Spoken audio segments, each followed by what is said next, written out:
ব্যাপার যে একজন মানুষ একটা ইঁদুরকে কিভাবে পোষ মানায়।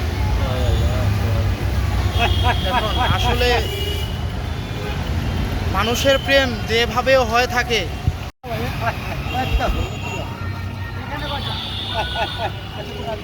ইঁদুর কয়টা 10-12টার মতো আছে। আচ্ছা দেখেন দর্শক, তার কিন্তু পোষ মানানো ইঁদুর এগুলো। কত বছর ধরে খাওয়াচ্ছেন আপনি? 2-2.5 বছর আপনি খাওয়াচ্ছেন? তাই আপনার প্রত্যেক দিন কত খরচ পড়ে খাওয়াইতে? 30-40 টাকা আপনি ইঁদুরকে খাওয়ান?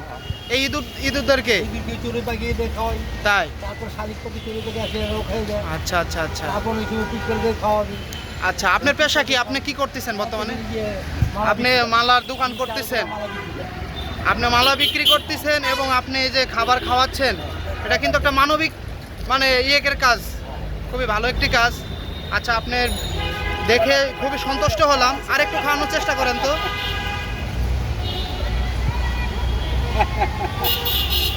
দেখেন দর্শক, অলৌকিক একটা ব্যাপার যে একজন মানুষ একটা ইঁদুরকে কিভাবে পোষ মানায়। দেখুন আসলে মানুষের প্রেম যেভাবেও হয়ে থাকে সেটা আজকের এই ভিডিওটা না দেখলে আমরা বুঝতে পারতাম না। এখন বর্তমানে 2-1টা আসতেছে, না হলে প্রায় 12টার মতো বলে আছে, জানালো আমাদেরকে।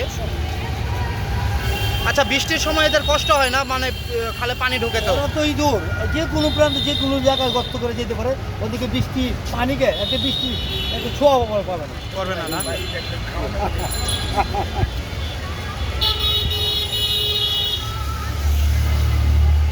ওনাদের একদিক দিয়ে আপনি কষ্টটা কমায় দিতেছেন, খাবারের কষ্টটা আপনি কমায় দিতেছেন ঢাকা শহরে। আমি কিন্তু ভাবতেছি মানুষ গাড়ি বাড়ি টাকা অনেক কিছু থাকবে, এগুলো কিছুই থাকবে না অবশ্যই। খাওয়াইলাম আমি পকেটে টাকা আছে, আমি মরে গেলাম, আমি কি টাকা নিয়ে যাবো না? এই যে খাওয়াচ্ছেন এটাই সাথে চলে যাবে না?